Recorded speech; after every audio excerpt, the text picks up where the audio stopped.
The past week in the West Philippine Sea has experienced a sharp increase in tensions between China and the Philippines, after the two countries reached an agreement to allow resupply missions to the BRP Sierra Madre in the second Thomas Shoal. The region had been relatively quiet. The level of tension is not historically high, but last week it was clear that the attempt to de-escalate regional tensions through the Sierra Madre truce has failed. The concern for the region is that tensions might return to their escalatory path as China makes and takes accusations across the region, but most especially against the Philippines. In April 2024, the United States deployed the new Typhoon missile system to the Philippines as part of the Salaknib exercise, but purposefully excluded it from the live-fire portion of the exercise. The U.S. Army Typhoon missile system is a land-based version of the U.S. Navy vertical launch system on its warships. Typhoon is capable of firing the ground-launched versions of the Tomahawk cruise missiles and the multi-purpose SM-6 missile. Future plans call for the launch of the U.S. hypersonic Mako missile. The U.S. Army purposefully designed the Typhoon missile system to be transportable, utilizing U.S. Air Force C-5 or C-17 transport aircraft, rather than being a fixed-site missile system. The Chinese protested the missile deployment as part of the Salaknib 2024 exercise and recommenced their protest in July. The Chinese Foreign Secretary Wang Yi and Philippine Foreign Secretary Enrique Manalo held a call where the Chinese protested that the U.S. missile deployment was destabilizing the region. Secretary Manalo asserted that the Chinese were overreacting to what the Philippines claimed was a temporary deployment of U.S. missiles in their country, and that the Chinese should not worry about this temporary deployment. If launched from islands in the Western Pacific such as Japan and Guam, as well as the Philippines, Typhoon-launched Tomahawk missiles could reach the eastern part of mainland China and potentially interfere with any operations in the Taiwan Straits.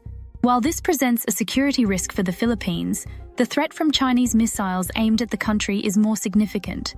The U.S. missile deployment does serve a legitimate purpose in the form of a pre-announced military exercise, and the Typhoon can be deployed around the world when regional tensions call for the deployment as both a deterrent and an increase in capability in a region in the case of hostilities. The Chinese have been escalating tensions with the Philippines, Japan, and Taiwan, as well as flying strategic bombers with the Russians toward Alaska in late July. Due to the escalating tensions, the Chinese have created a situation that could justify the continued deployment of Typhoon beyond the exercise time period. They are the main cause of regional tensions and the main party that can ease them. This assumes the false premise that countries in the region and commerce traversing the South China Sea seek to reject their legitimate international sovereignty over their otherwise recognized territory and freedom of navigation, thereby aligning with China's illegal territorial claims. The French Navy and the U.S. Navy also conducted a naval exercise in the Philippine Sea as part of a larger exercise that will include the Japanese as well. This is the second phase of the exercise, and the French chose to replace the crew of the French frigate FS Bretagne in Japan instead of sending the ship back to France, allowing France to maintain its naval presence in the region. The French ship has been in the Pacific since May, when it arrived for RIMPAC 2024, and has participated in a series of exercises, including French exercises with the Philippines. The Royal Australian Navy and the US Navy are participating in a maintenance exercise with a US submarine tender in the Indo-Pacific to the annoyance of China, where Australia is preparing for the arrival of a US nuclear attack submarine in the region. This is part of the AUKUS Pillar 1 agreement, which aims to supply Australia with US and United Kingdom-made nuclear attack submarines capable of countering China. The participation of France and the US in the region is a continuous protest by China against regional countries, allowing outside influences to escalate tensions in the region, according to the Chinese Foreign Ministry.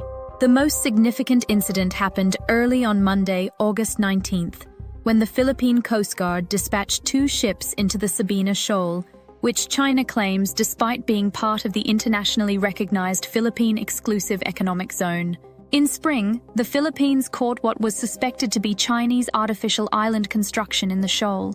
This led to the Philippines Justice Department collecting evidence to create a legal case against China for ecological damage to coral reefs and the seafloor. More significantly, the Philippines decided to maintain a constant Coast Guard presence in the Sabina Shoal to keep the Chinese away from restarting the construction. This also led the Chinese to deploy their largest Coast Guard ship to the shoal, but the Philippines have prevented China from further building an artificial island. This morning, August 19th, around 3:20 a.m. local time, the Chinese Coast Guard intercepted the two Philippine Coast Guard ships that were operating 140 kilometers, or 86 miles, from the Philippine island of Palawan and 1,300 kilometers, or 808 miles, from China's closest territory, Hainan Island. The Chinese Coast Guard ship collided with two Philippine ships, causing structural damage to both.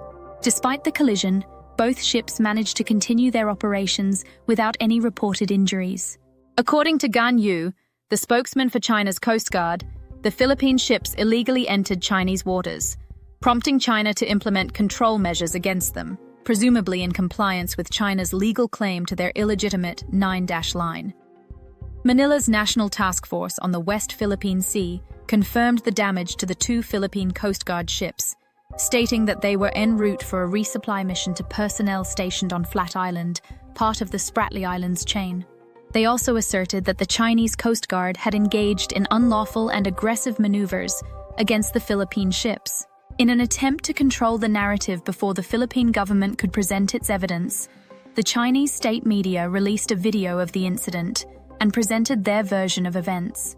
The Chinese released a short video stating that the Philippine ships ignored China's warnings and intentionally rammed the Chinese Coast Guard ship.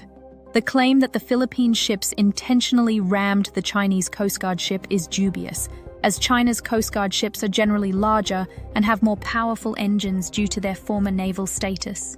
Therefore, it is unlikely that the Philippine ships would intentionally ram a Chinese ship, especially when the Chinese ship has all the advantages of a ramming maneuver.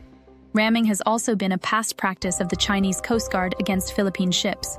The events surrounding the U.S. missile deployment in the Philippines and the recent incident at the Sabina Shoal remain unclear.